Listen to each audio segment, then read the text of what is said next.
Bienvenue sur Africa 24 dans cette nouvelle édition du Non-Stop Info. Voici les titres de l'actualité. Un nouveau candidat à l'élection présidentielle a été déclaré au Cameroun. Il s'agit de Maurice Kamto, ancien ministre d'État. Il a en effet été investi ce 15 avril 2018 président national de son parti, le Mouvement pour la Renaissance du Cameroun. En Côte d'Ivoire, après avoir créé ce 4 avril le Conseil national de la consommation, le gouvernement a installé ce 13 avril le Conseil national de politique économique, une initiative saluée par le patronat ivoirien. Et puis en Afrique du Sud, une taxe sur les boissons sucrées a été instaurée par les autorités du pays. Objectif, lutter contre l'obésité, une mesure qui aura néanmoins des répercussions sur l'économie sud-africaine, notamment sur l'industrie sucrière. Au Cameroun, Maurice Kamto a officiellement été déclaré ce 15 avril candidat à la présidentielle de 2018 après la création de son parti politique. Au lendemain de la présidentielle de 2011, l'ancien ministre d'État entame donc son premier parcours vers le fauteuil présidentiel. Le rassemblement dans toutes ses formes sera au cœur de sa prochaine campagne. Les détails, Viviane Baoken.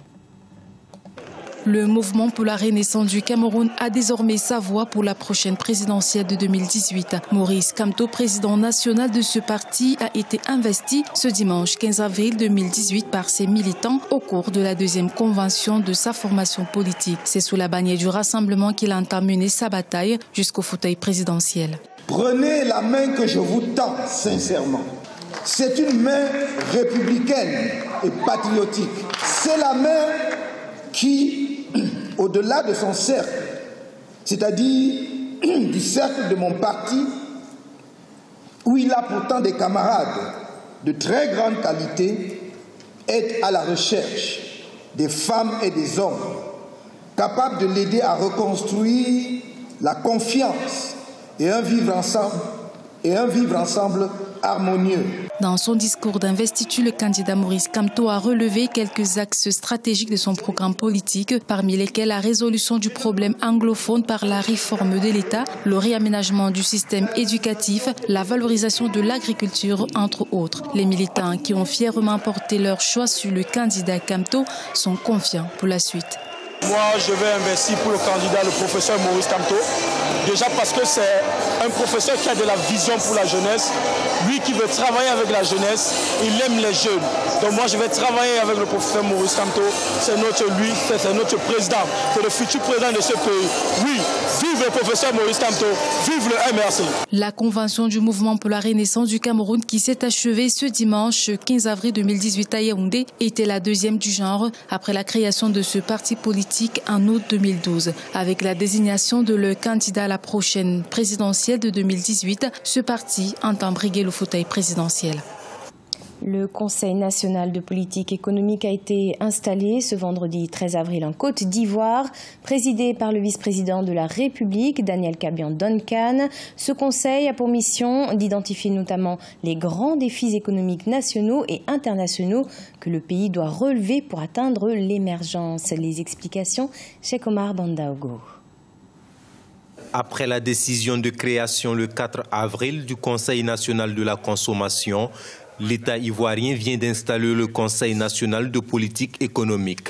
Cet organe est présenté comme un instrument devant aider le président de la République à anticiper les risques et défis découlant du contexte national et international, avec pour mission identifier les grands défis économiques et internationaux que le pays doit relever en vue d'atteindre son émergence. Conseiller le président de la République sur la formulation de la politique économique et la stratégie de développement à moyen et long terme. Veiller à la cohérence globale de la politique économique nationale avec les programmes gouvernementaux et enfin renforcer les activités d'intelligence économique, notamment la collecte et la maîtrise d'informations critiques utiles à la formulation de la politique économique et sociale. L'installation du Conseil national de politique économique est saluée par le patronat ivoirien. Selon le président de la Confédération générale des entreprises de Côte d'Ivoire, il était important de mettre en place un organe permettant de mener les réflexions stratégiques et maintenant les évolutions de la conjoncture internationale et les grandes tendances structurelles. On peut même penser que si cette structure avait déjà existé, la question qu'on a vue au niveau de l'annexe fiscale ne se serait peut-être pas posée parce que dans l'élaboration du budget, cette structure, ce Conseil national de la politique économique, peut recevoir un draft du budget de l'État de Côte d'Ivoire, donner un avis et le patronat qui est membre de cette structure avait son avis à donner. Pour le président Alassane Ouattara, cet organe d'analyse stratégique et d'intelligence économique compte parmi les actions qui devront permettre à la Côte d'Ivoire d'atteindre l'émergence à l'horizon 2020. L'État ivoirien a dans ce sens mis en œuvre un premier plan national de développement pour la période 2012-2015 d'un coût de 11 milliards de francs CFA, suivi du deuxième plan pour la période 2016-2020 d'un coût de 30 milliards de francs CFA. En Afrique du Sud, une taxe sur les boissons sucrées a vu le jour. Elle augmente leur prix de 11%. Une redevance qui vise à dissuader la population de consommer du sucre en excès et à combattre l'obésité. Une mesure historique en Afrique, mais qui aura des répercussions sur l'économie du pays, notamment en ce qui concerne la production de canne à sucre. Gladys Mwamba. Une menace plane sur l'industrie sucrière sud-africaine depuis le 1er avril 2018, celle de la taxe sur les boissons sucrées.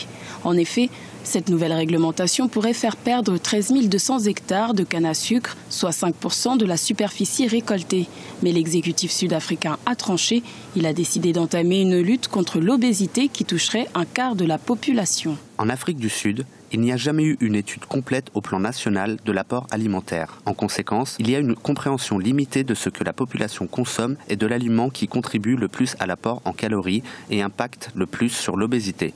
Il est peu probable que le ciblage d'un produit alimentaire particulier comme le fait cette taxe résolve un problème sanitaire complexe qui nécessite une approche pluridisciplinaire. L'Afrique du Sud produit près de 2,2 millions de tonnes de sucre par an, dont plus de 2 tiers sont commercialisés au sein de l'Union douanière d'Afrique australe. Cette redevance basée sur le taux de sucre ne sera pas sans conséquence sur l'économie sud-africaine, puisque chaque année, l'industrie sucrière fournit en moyenne près de 5,1 milliards de rand et emploie environ 350 000 personnes. L'État agit de manière optimale. C'est-à-dire, il doit faire des arbitrages.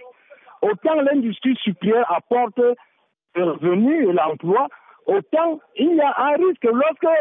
C'est une mesure d'ailleurs qui touche tous les pays développés ou émergents, à savoir une sorte de surconsommation de produits sucrés qui entraîne de graves problèmes de santé publique.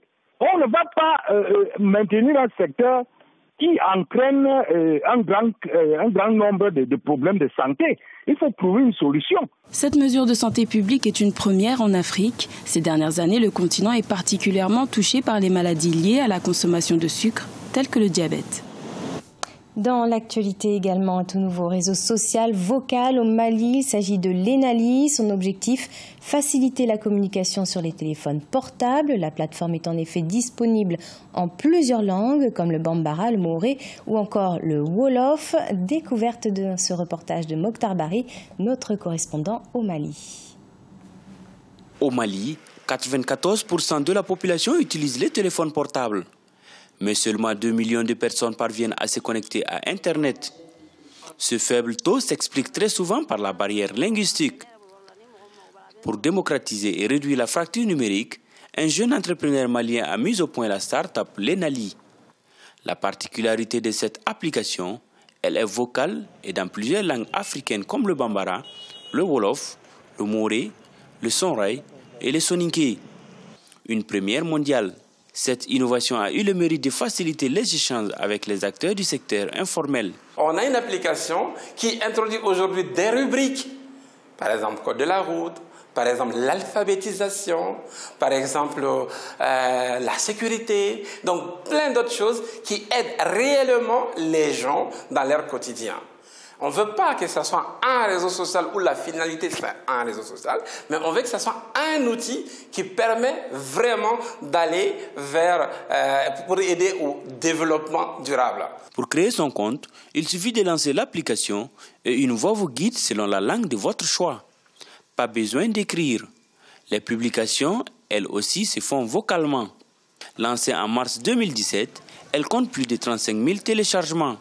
L'objectif du promoteur, instruire le monde rural avec des cours sur bien des domaines. L'application mobile permet, dès son installation, de choisir la langue dans laquelle on souhaite recevoir les instructions vocales, des guides vocaux.